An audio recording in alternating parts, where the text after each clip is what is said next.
जय हिंद साथियों, welcome to self study classes Vishwamit channel में आप सभी का स्वागत है। दोस्तों, आज हम पर्यावरण का एक महाअभ्यास करने वाले हैं।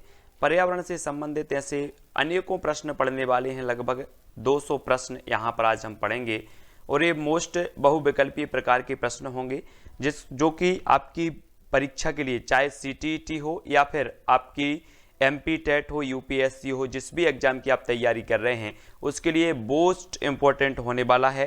तो सभी से निवेदन करूंगा कि वीडियो को लाइक जरूर करें और वीडियो को शेयर भी करना है, ठीक है। और टेलीग्राम ग्रुप से भी आपको जुड़ना है साथियों। टेलीग्राम ग्रुप से जुड़ने के लिए आपको टेलीग्राम ऐप डाउनलोड करना है, फिर उसमें सर्च करना है IAS स्टडी ट्रैक और ज्वाइन हो जाना है। दोस्तों, आपका प्रश्न पहले आपकी स्क्रीन पर है। मध्य प्रदेश के किस राष्ट्रीय उद्यान को सबसे पहले प्रोजेक्ट टाइगर में शामिल किया गया? तो 4 विकल्प हैं, कान्हा किसली, बांधवगढ़, सतपुड़ा या फिर पेंच। तो आपको उत्तर बताना है। तब आपका राइट आंसर क्या हो जाएगा? तो राइट आंसर होगा दोस्तों कान्हा किसली। कान्हा किसली यानी कि जो विकल्प नंबर आपका ए है वो बिल्कुल सही हो जाएगा, ठीक है। अगला क्वेश्चन आपकी स्क्रीन पर, मध्य प्रदेश के किस जिले में माधव राष्ट्रीय उद्यान है? शिवपुरी में, मंडला में, होशंगाबाद या फिर पन्ना में।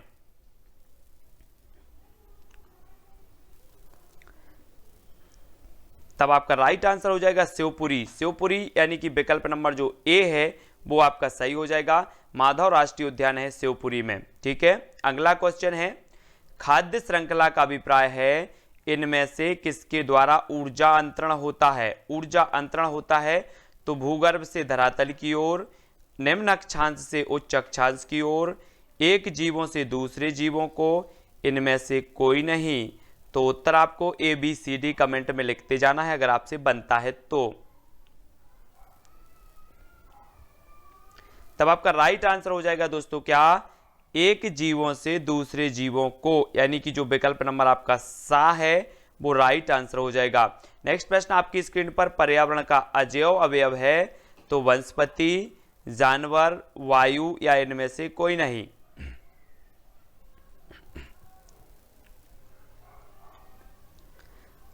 तब आपका राइट आंसर हो जाएगा वायु, यानी कि विकल्प नंबर जो सा है, आपको पता है कि पर्यावरण जैविक और अजैविक घटकों से मिलकर बनता है और पर्यावरण का अजैव जो घटक हो जाएगा वो क्या हो जाएगा? वायु, यानी कि विकल्प नंबर सा आपका राइट होगा। अगला क्वेश्चन आपकी स्क्रीन पर, सौर ऊर्जा का सबसे बड़ा यौगिकरण कौन है? तो हरे पौधे, जानवर, वायु या इनमें से कोई नहीं।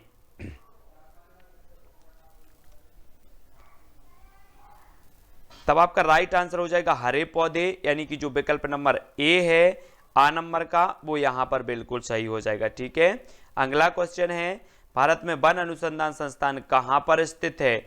देहरादून, भोपाल, जबलपुर या इनमें से कोई नहीं। तब आपका राइट आंसर क्या हो जाएगा? वन अनुसंधान केंद्र है कहां पर? देहरादून में, यानी कि विकल्प नंबर जो ए है वो आपका यहां पर सही हो जाएगा। भोपाल में वन प्रबंधन संस्थान है और ये वन अनुसंधान संस्थान की एक जो शाखा है वो कहां पर है? ये जबलपुर में है, ठीक है। तब अगला क्वेश्चन देख लो। अगला क्वेश्चन है, निम्न में से कौन अपघटन योग्य है? अपघटन योग्य है तो कौन सी है? अपघटन योग्य बताना है, लोहे की कील, चमड़े की बेल्ट, प्लास्टिक या इनमें से कोई नहीं। तब सभी लोग आंसर बताएंगे। उत्तर आपका क्या हो जाएगा? 4 विकल्प में से चयन करना है। राइट जो आंसर आपका हो जाएगा वो हो जाएगा विकल्प नंबर बी, यानी कि चमड़े की बेल्ट। बी नंबर आपका बिल्कुल सही होगा। अगला क्वेश्चन है, राष्ट्रीय वानस्पतिक उद्यान कहां पर स्थित है? तो कोलकाता में, लखनऊ में, बेंगलोर या इनमें से कोई नहीं। राष्ट्रीय वानस्पतिक उद्यान हमें बताना है। तब आपका आंसर क्या हो जाएगा? तब अधिकांश लोगों ने बिल्कुल सही बताया है लखनऊ, और लखनऊ उत्तर प्रदेश की राजधानी है और यहां पर औषधि अनुसंधान केंद्र भी है, ठीक है, ये भी याद रखना है।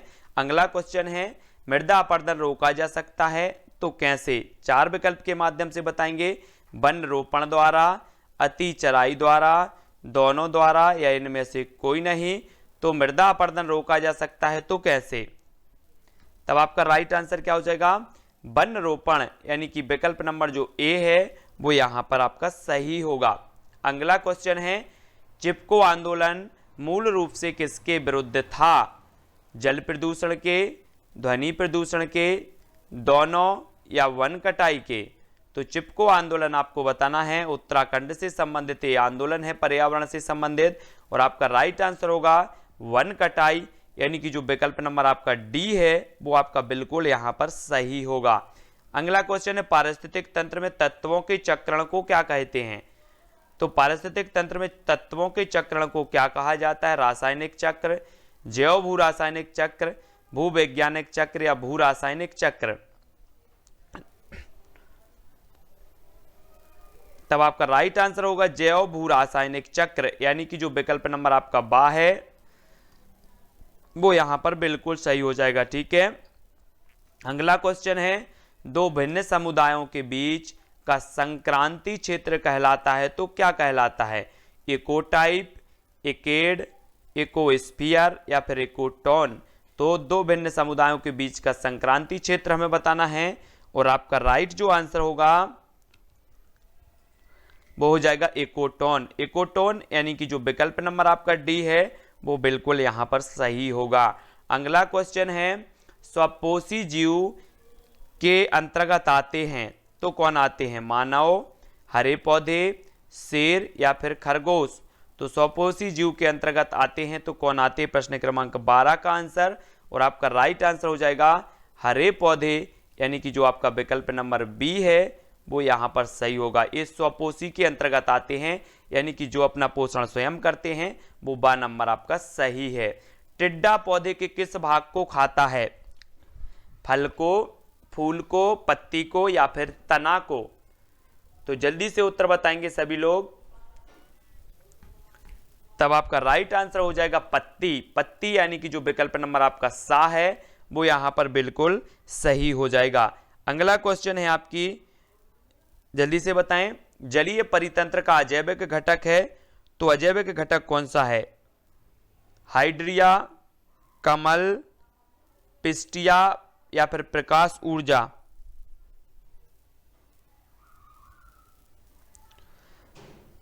तब आपका राइट आंसर होगा प्रकाश ऊर्जा, यानी कि जो आपका विकल्प नंबर डी है वो यहां पर बिल्कुल सही हो जाएगा। ठीक है, अगला क्वेश्चन देखो, यौगिक लवण एवं अम्ल पारिस्थितिकी तंत्र के किस घटक से संबंधित हैं? उत्पादक से, जैविक से, निर्माणक से या फिर अजैविक से? यौगिक, लवण एवं अम्ल, ये बताना है आपको किससे संबंधित हैं। तब आपका राइट आंसर हो जाएगा अजैविक। अजैविक यानी कि जो विकल्प नंबर आपका डी है वो यहां पर बिल्कुल सही हो जाएगा। ठीक है, अगला क्वेश्चन है, ओजोन परत पाई जाती है तो समताप मंडल में, क्षोभ मंडल में, मध्य मंडल में या इनमें से कोई नहीं? तो ओजोन परत के बारे में सभी लोग बताएंगे, ये किसमें पाई जाती है?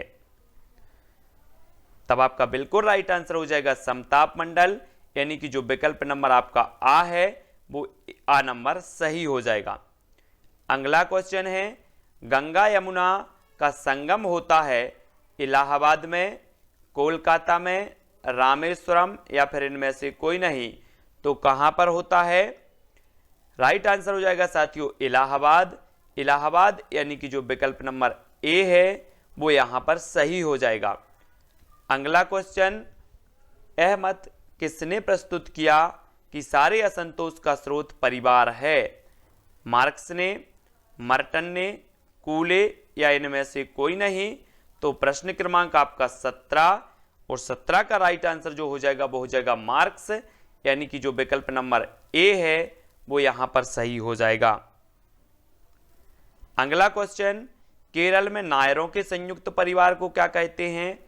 तारवाड़, गोतुल, इलाम या इनमें से कोई नहीं? तो प्रश्न क्रमांक 18 और 18 का जो राइट आंसर हो जाएगा वो हो जाएगा तारवाड़। केरल में नायरों के संयुक्त परिवार को कहा जाता है तारवाड़, यानी कि विकल्प नंबर जो आ है वो आपका सही हो जाएगा। एकांतिक नाभिकीय परिवार की अवधारणा किसकी है?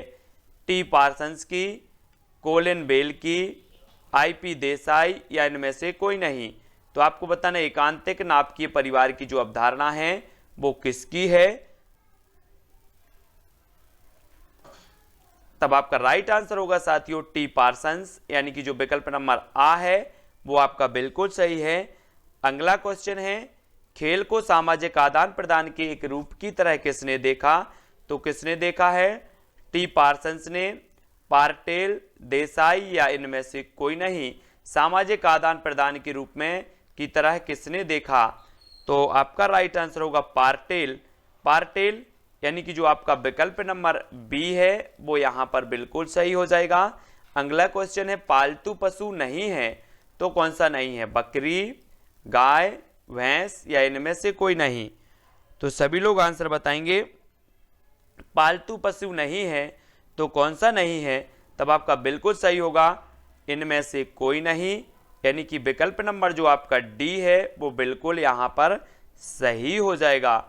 अगला क्वेश्चन है, रेगिस्तान का जहाज किसे कहा जाता है, घोड़ा को, ऊंट को, गधा या इनमें से कोई नहीं। तब सभी लोगों को पता है कि जो रेगिस्तान का जहाज कहा जाता है वो कहा जाता है ऊंट, यानी कि विकल्प नंबर जो बी है वो बिल्कुल आपका सही हो जाएगा। अगला क्वेश्चन है, प्रारंभिक मनुष्य निवास करते थे गुफाओं कंदराओं में, खुले मैदानों में, शहरों में या इनमें से कोई नहीं। तो 23 का आंसर सभी लोगों को बताना है और राइट जो आंसर हो जाएगा आपका गुफाओं कंदराओं में, यानी कि ए नंबर जो है वो बिल्कुल सही है। अगला क्वेश्चन देखेंगे। अगला जो अपना क्वेश्चन है साथियों वो क्या है, पृथ्वी के अपमार्जक कौन है। पृथ्वी के अपमार्जक बताना है, जीवाणु व कवक, मृदा व जल, पशु या इनमें से कोई नहीं। तो आपको बताना है जल्दी से, जीवाणु व कवक।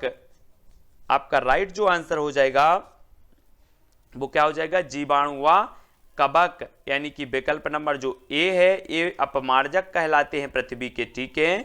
अगला क्वेश्चन पारिस्थितिकी तंत्र का उदाहरण है, तो क्या उदाहरण है, अगर आपसे बनता है तो कमेंट में जरूर लिखते जाएं। ठीक है। और आपको नंबर भी बताना है लास्ट में, कितने आपने अटेंड किए, कितने आपको नंबर मिले हैं, और आपका उत्तर हो जाएगा पारिस्थितिकी तंत्र का उदाहरण है तो वो है तालाब, यानी कि विकल्प नंबर जो सा है वो आपका यहां पर सही हो जाएगा। और अगला क्वेश्चन है, वायुमंडल की सबसे ठंडी परत कौन सी है। तो सबसे ठंडी परत बतानी है आपको, तापमंडल, मध्यमंडल, जलमंडल या फिर आयन मंडल।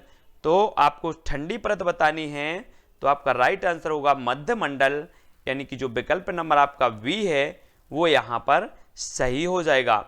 अगला क्वेश्चन, निम्न में से कौन सी एक ग्रीन हाउस गैस है, सल्फर डाइऑक्साइड, ऑक्सीजन, आर्गन या फिर मीथेन। तब आपका राइट आंसर जो हो जाएगा वो हो जाएगा मीथेन। मीथेन यानी कि जो विकल्प नंबर डी है वो आपका यहां पर सही है।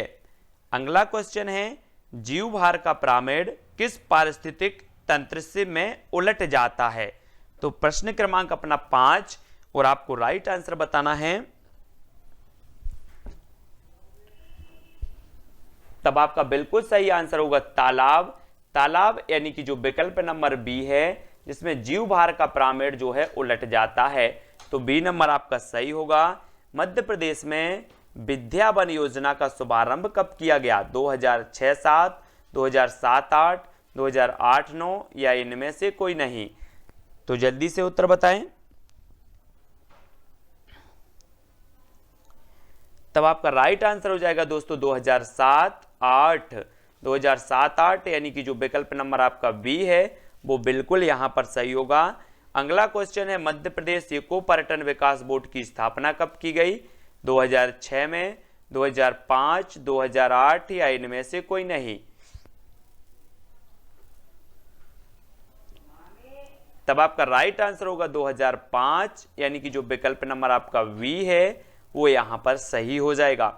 अगला क्वेश्चन है, मध्य प्रदेश में सामान्यतः किस प्रकार के वन पाए जाते हैं, उपाद्र पहाड़ी वन, उष्ण कटिबंधीय वन, उष्ण कटिबंधीय वन आर्द्र पतझड़ वन या फिर इनमें से कोई नहीं। वैसे तो सभी प्रकार के पाए जाते हैं, लेकिन सामान्यतः जो पाए जाते हैं, जो हर जगह देखने को मिल जाते हैं, वो कौन से हैं, वो हैं उष्ण कटिबंधीय वन, यानी कि जो आपका विकल्प नंबर वी है वो बिल्कुल सही हो जाएगा। ठीक है, अगला देख लो, जलीय जंतुओं में श्वसन होता है तो फेफड़ों द्वारा, फुफ्फुस द्वारा, गलफड़ों द्वारा या फिर इनमें से कोई नहीं। तो आपका बिल्कुल सही हो जाएगा गलफड़ों द्वारा, यानी कि जो विकल्प नंबर आपका सा है वो यहां पर बिल्कुल सही है। अगला क्वेश्चन है, भारत में बाल विवाह निरोध अधिनियम किस वर्ष पारित किया गया? 2007, 2006, 2008 या इनमें से कोई नहीं। बाल विवाह निरोध अधिनियम आपको बताना है, तब आपका राइट आंसर होगा 2006, यानी कि जो विकल्प नंबर बी है वो आपका बिल्कुल यहां पर सही है। अगला क्वेश्चन, निम्न में से कौन सा वृक्ष का उदाहरण है? वृक्ष का उदाहरण बताना है, बरगद, तुलसी, मेहंदी या इनमें से कोई नहीं। तो वृक्ष का उदाहरण सभी लोग बताएंगे और आपका राइट आंसर जो हो जाएगा वो हो जाएगा बरगद, यानी कि जो विकल्प नंबर 1 है वो आपका बिल्कुल सही हो जाएगा। अगला क्वेश्चन है, लौंग एवं केसर पौधे के किस भाग से प्राप्त होते हैं?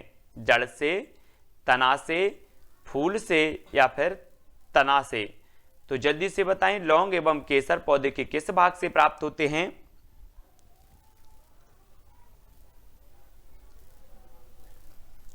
तब आपका राइट आंसर है फूल। फूल यानी कि जो विकल्प नंबर आपका सा है वो बिल्कुल यहां पर सही है। अगला है, किस विटामिन की कमी से घाव से रक्त का बहना नहीं रुकता? तो vitamin C, vitamin B, vitamin A या फिर विटामिन के? तो आपका राइट आंसर क्या हो जाएगा साथियों? हो जाएगा विटामिन के, यानी कि डी नंबर आपका बिल्कुल सही है। अगला क्वेश्चन है, निम्न में से कौन सी खरीफ की फसल नहीं है? खरीफ की फसल नहीं है बतानी है, गेहूं, गन्ना, धान या फिर मक्का? तो सभी लोग बताएंगे, आपका राइट आंसर क्या हो जाएगा?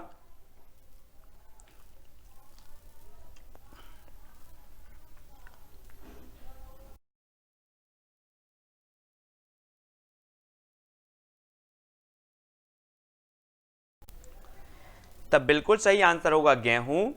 गेहूं जो है ये रबी की फसल है, ये खरीफ की फसल नहीं है। अगला क्वेश्चन, यदि एक अध्यापक आलू, चावल, ब्रेड व शक्कर के उदाहरण का सहारा लेता है तो वह क्या पढ़ाना चाहता है? विटामिन, कार्बोहाइड्रेट, खनिज लवण या फिर प्रोटीन?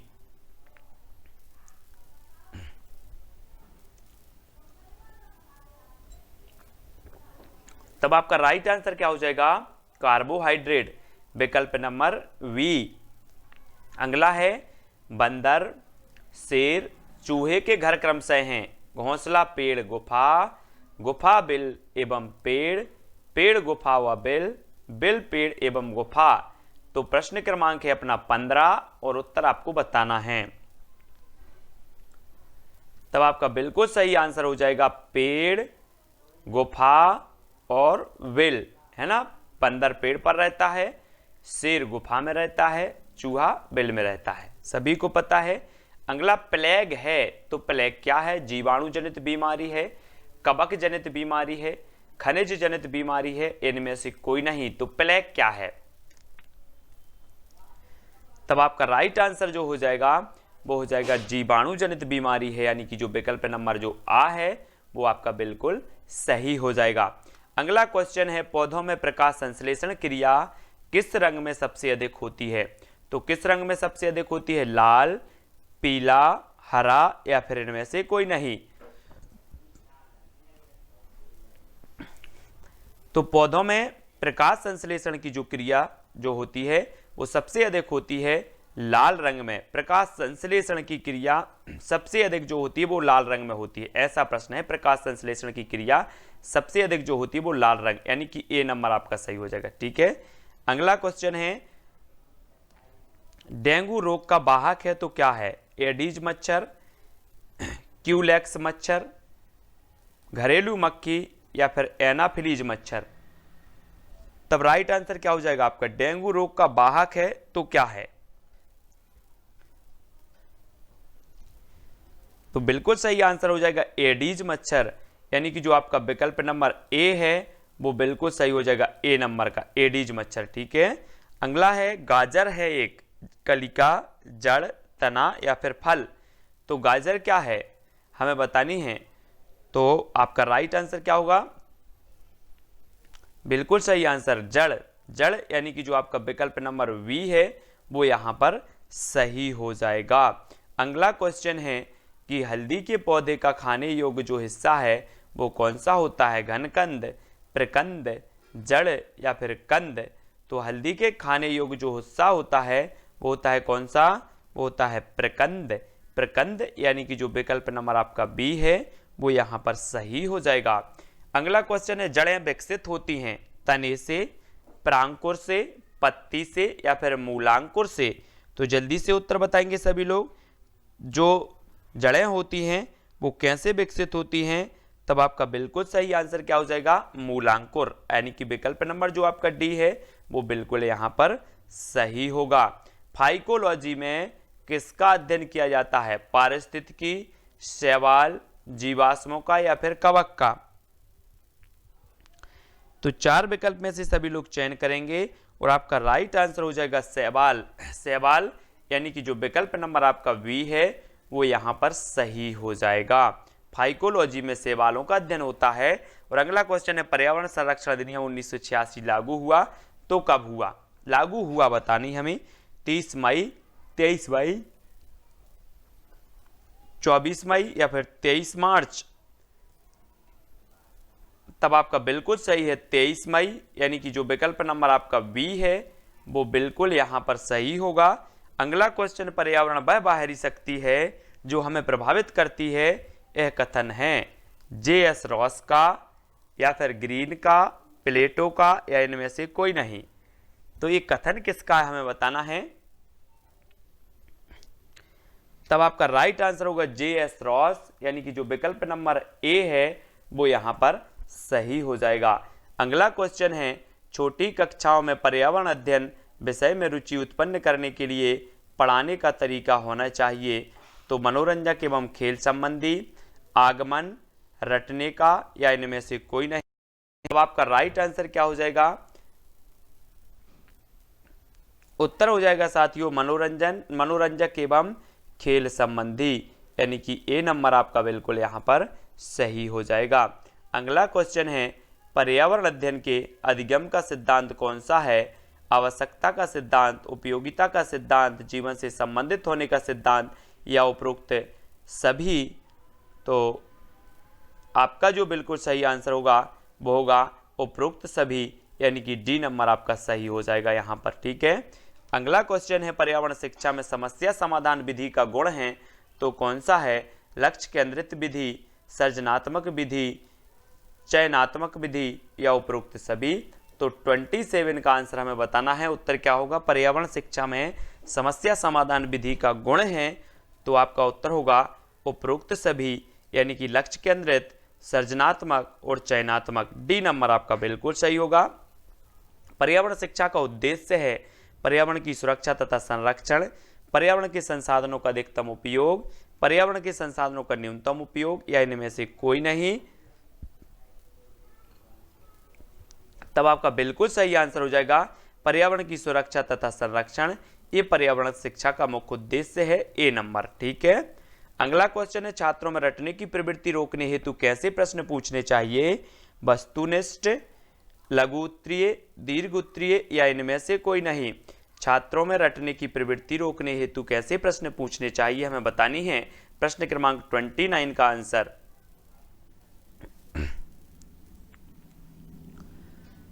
तब आपका राइट आंसर हो जाएगा वस्तुनिष्ठ, यानी कि जो ए नंबर है वो बिल्कुल यहां पर सही हो जाएगा। अगला प्रश्न है दोस्तों पौधों के विभिन्न भागों के शिक्षण हेतु आवश्यक है तो पाठ्य पुस्तक, पौधों का अवलोकन, श्यामपट्ट या पौधों का चित्र। तो पौधों के विभिन्न भागों के शिक्षण हेतु आवश्यक है तो क्या आवश्यक है,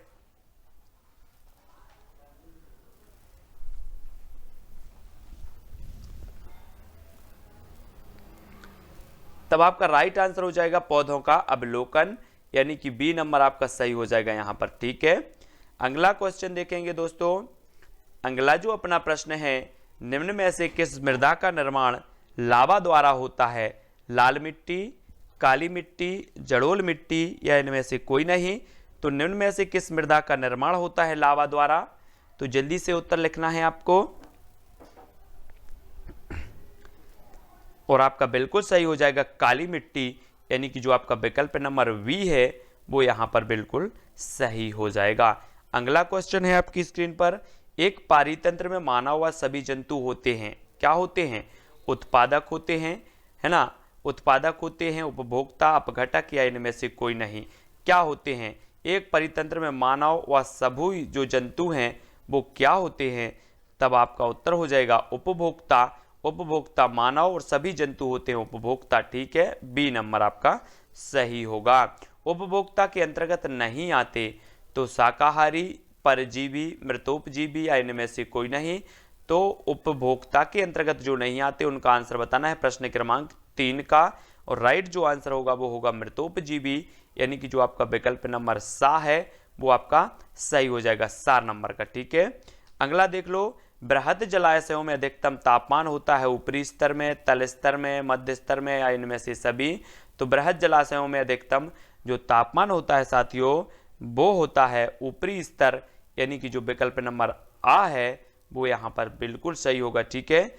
अगला क्वेश्चन है, पौधे किस प्रकार का जल अवशोषित करते हैं? गुरुत्वीय जल, कोशिका जल, आर्द्रता जल या फिर क्रिस्टलीय जल। तो पौधे किस प्रकार का जल अवशोषित करते हैं? और प्रश्न क्रमांक 5 का जो आपका उत्तर होगा वो होगा कोशिका जल, यानी कि जो आपका विकल्प नंबर वी है वो आपका यहाँ पर सही है। अगला है, 12वीं पंचवर्षीय योजना का पर्यावरण पर केंद्रित मुख्य लक्ष्य था, तो क्या था? वनों का विस्तार, नवीकरणीय ऊर्जा स्रोतों को बढ़ावा देना, कम कार्बन उत्सर्जन धारणीय विकास या हरित पट्टी एवं सामाजिक वानिकी को बढ़ावा देना। तो जल्दी से उत्तर बताना है प्रश्न क्रमांक 6 का, और आपका राइट आंसर हो जाएगा साथियों विकल्प नंबर वी, नवीकरणीय ऊर्जा स्रोतों को बढ़ावा देना, और बी नंबर आपका यहां पर सही होगा। अगला क्वेश्चन, हरित उपभोक्ता दिवस मनाया जाता है 28 दिसंबर को, 28 नवंबर को, 28 जनवरी को, 28 सितंबर को। कब मनाया जाता है हरित उपभोक्ता दिवस? प्रश्न क्रमांक 6 का आंसर, और आपका जो राइट आंसर हो जाएगा साथियों वो हो जाएगा 28 सितंबर, यानी कि जो विकल्प नंबर आपका डी है वो बिल्कुल सही हो जाएगा, डी नंबर का, ठीक है, डी नंबर। अगला देख लो, निम्न में से कौन संयुक्त राष्ट्र परिवार को कायम रखने के लिए उत्तरदायी है? तो जल्दी से बताएं, संयुक्त राष्ट्र नहीं, संयुक्त परिवार को, सॉरी, संयुक्त परिवार को बताना है कौन कायम रखने के लिए उत्तरदायी है। ग्रामीणवाद, समाजवाद, व्यक्तिवाद या फिर नगरीयवाद। तो आपका बिल्कुल आंसर सही होगा ग्रामीणवाद, यानी कि ए नंबर जो है, ए नंबर ग्रामीणवाद आपका सही हो जाएगा। प्रश्न क्रमांक 7 का आ। अगला है, तंबाकू की आदत किससे होती है? कोकीन से, निकोटीन से, हिस्टेमीन से या फिर कैफीन से। तो तंबाकू की आदत बतानी है किससे होती है, और आपका राइट आंसर होगा निकोटीन, यानी कि जो विकल्प नंबर आपका वी है वो यहाँ पर निकोटीन बिल्कुल सही हो जाएगा, ठीक है। अगला क्वेश्चन, पल्स पोलियो कार्यक्रम का उद्देश्य क्या है? पोलियो से उत्पन्न लकवा को रोकना, पोलियो का उपचार, पोलियो का संपूर्ण उन्मूलन करना या फिर उपरोक्त सभी। तो आपका राइट आंसर क्या होगा? पल्स पोलियो कार्यक्रम से संबंधित उद्देश्य जो है वो क्या है? तो वो है सा, पोलियो का संपूर्ण उन्मूलन करना, यानी कि सा नंबर आपका सही होगा, है ना। पल्स पोलियो अभियान के जो ब्रांड एम्बेसडर हैं वो अमिताभ बच्चन साहब हैं, ये भी याद रखनी है। अगला है, निम्न में से कौन सा अलग समूह से संबंधित है? रतौंधी या फिर रेबीज, स्कर्बी या फिर रिकेटस। तो अलग समूह से संबंधित बतानी है, 4 विकल्प हैं, आपका जो राइट आंसर हो जाएगा वो हो जाएगा क्या? रेबीज। रेबीज ये अलग है, एक कुत्ते के काटने से होते, बाकी विटामिन की कमी से होते हैं ये तीनों, ठीक है। तो ये बी आपका सही हो जाएगा यहाँ पर। अगला देख लो, वायरस संक्रमण से होने वाला रोग है तो कौन सा है? वायरस संक्रमण से टाइफाइड, जुकाम, कॉलरा या फिर मलेरिया। तो वायरस आप बोलते हैं ना, वायरस, तो वायरस संक्रमण से जो रोग होता है वो कौन सा होता है? तब आपका बिल्कुल जो सही आंसर हो जाएगा वो होगा जुकाम, यानी कि जो आपका सा नंबर है, सी नंबर है, वो यहां पर राइट आंसर हो जाएगा। अगला क्वेश्चन है, विश्व शौचालय दिवस कब मनाया जाता है? सभी लोग बताएंगे, 4 विकल्पों में से चयन करना है।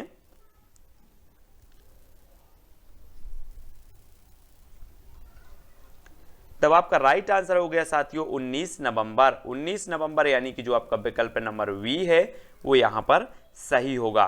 निम्न में से मुर्गी के आवास को क्या कहा जाता है? घोंसला, मांद, विल या फिर दरबा। तो मुर्गी के आवास को क्या कहा जाता है? प्रश्न क्रमांक 13।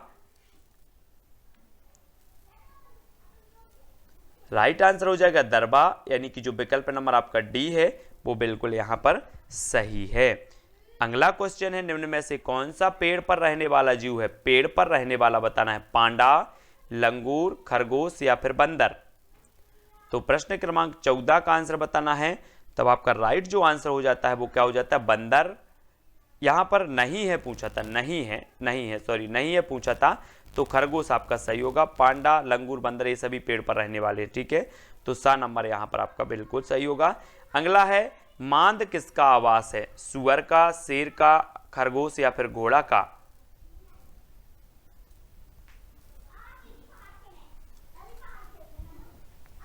तो बिल्कुल सही है, काय का है? शेर। शेर यानी कि जो विकल्प नंबर वी है वो आपका बिल्कुल यहां पर सही होगा। बांधवगढ़ राष्ट्रीय उद्यान किस जिले में स्थित है? पन्ना, उमरिया, शिवपुरी या फिर मंडला में।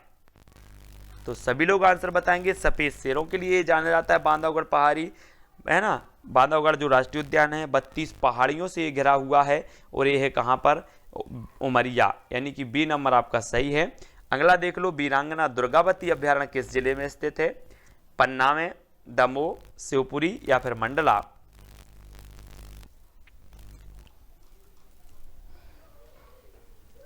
तब आपका बिल्कुल सही होगा क्या? दमोह, यानी कि वीरांगना दुर्गावती जो अभ्यारण्य है वो दमोह में है। बी नंबर आपका बिल्कुल राइट आंसर होगा। अगला क्वेश्चन है, संगमरमर की चट्टानों के लिए कौन सा शहर प्रसिद्ध है? जबलपुर, दमोह, शिवपुरी या भोपाल। तो संगमरमर की जो चट्टानें पाई जाती हैं वो कहां पर पाई जाती हैं? वो पाई जाती जबलपुर, यानी कि ए नंबर आपका यहां पर सही होगा। और यहां पर विश्व का एकमात्र संगमरमर में बनने वाला जलप्रपात है जिसका नाम है भेड़ा घाट, है ना, जो नर्मदा नदी पर जबलपुर के निकट स्थित है। अगला देख लो, मध्य प्रदेश में बाणगंगा मेला कहाँ लगता है? जबलपुर में, दमोह में, शिवपुरी या फिर भोपाल में। तो प्रश्न क्रमांक है 19 और 19 का उत्तर सभी लोगों ने जो बताया है कि मध्य प्रदेश में बाणगंगा मेला लगता है तो वो लगता है शिवपुरी, यानी कि जो आपका विकल्प नंबर सा है वो यहाँ पर सा हो जाएगा, सी नंबर, ठीक है। अगला है, जल प्रदूषण निवारण तथा नियंत्रण अधिनियम किस वर्ष लागू किया गया? 1975, 1980, 1982 या 1974। तब आपका राइट आंसर क्या हो जाएगा? प्रश्न क्रमांक 20 का बिल्कुल सही, 1974, यानी कि डी नंबर आपका सही होगा। अगला क्वेश्चन है, मध्य प्रदेश सरकार द्वारा झील संरक्षण प्राधिकरण की स्थापना कब की गई? 2007, 2004, 2009 या फिर 2005। तो 21 का आंसर सभी लोग बताएंगे और राइट आंसर होगा आपका 2004, यानी कि जो विकल्प नंबर आपका वी है वो बिल्कुल यहां पर सही हो जाएगा, ठीक है, बी नंबर। नेक्स्ट है, मध्य प्रदेश में कौन सा खेल राज्य खेल घोषित किया गया? खो खो, मलखंब, कबड्डी या फिर वॉलीबॉल। कौन सा खेल राज्य खेल घोषित किया गया? 22 का आंसर। तो आपका उत्तर हो जाएगा मलखंब। मलखंब यानी कि जो विकल्प नंबर वी है वो बिल्कुल यहां पर सही होगा। अगला है, मध्य प्रदेश राज्य वन विकास निगम लिमिटेड का मुख्यालय कहां है? सागर में, भोपाल में, इंदौर या फिर जबलपुर में। तो मध्य प्रदेश राज्य वन विकास निगम लिमिटेड का मुख्यालय हमें बताना है और आपका राष्ट्र उत्तर हो जाएगा भोपाल, यानी कि बी नंबर आपका यहां पर सही होगा। अगला है, मध्य प्रदेश में पर्यटकों का स्वर्ग किसे कहा जाता है? मैहर को, पचमढ़ी को, मांडू को या फिर भेड़ाघाट को। तो मध्य प्रदेश में पर्यटकों का स्वर्ग किसे कहा जाता है? राइट आंसर होगा पचमढ़ी, यानी कि जो आपका विकल्प नंबर बी है वो यहां पर सही होगा, पचमढ़ी, ठीक है। अगला क्वेश्चन देखो, बाघ की गुफाएं कहां स्थित हैं? धार में, भोपाल में, रायसेन या फिर भेड़ाघाट में। तो प्रश्न क्रमांक 25 और राइट आंसर होगा आपका क्या? धार। धार यानी कि जो विकल्प नंबर आ है वो बिल्कुल सही हो जाएगा। ठीक है, अगला देख लो, शिक्षण अधिगम प्रक्रिया का आश्रित चर कौन सा है? आश्रित चर बताना है शिक्षक, शिक्षार्थी, पाठ्यक्रम या फिर शिक्षण विधि। तो शिक्षण अधिगम प्रक्रिया का जो आश्रित चर होता है दोस्तों वो क्या होता है? वो होता है शिक्षार्थी, यानी कि बी नंबर आपका सही हो जाएगा। ठीक है, शिक्षक स्वतंत्र चर होता है, शिक्षार्थी आश्रित चर होता है, पाठ्यक्रम मध्यस्थ चर होता है। ये याद रखेंगे सभी लोग। ठीक है, अगला देखो, पर्यावरण शिक्षण में खेल विधि का प्रयोग प्रमुख रूप से करना चाहिए तो किस स्तर पर करना चाहिए? 27 का आंसर हमें बताना है।